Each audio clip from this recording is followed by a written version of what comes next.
Hi guys, and welcome to the tutorial where we will explain how you can receive Bitcoin on PayPal. So let's jump right in. Once you've opened the PayPal app, you'll land on the home screen. From there, you need to tap on the Finances tab. It's usually at the bottom left and looks like a little graph icon. Once you're inside the Finances section, look towards the top of the screen where you'll see several options including crypto. Tap on that, and you'll be taken to a page that lists all the cryptocurrencies PayPal currently supports. For today, we're focused on Bitcoin, so go ahead and tap on Bitcoin. It's the one with the orange logo.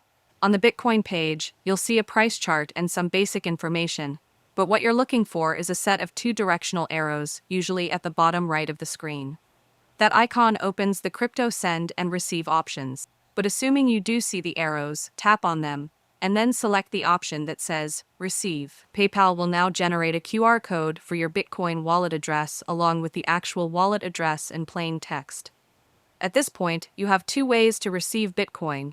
You can either screenshot the QR code and send it to the person who's sending you Bitcoin, or you can tap the copy button next to the wallet address and share it via text, email, or any messaging platform.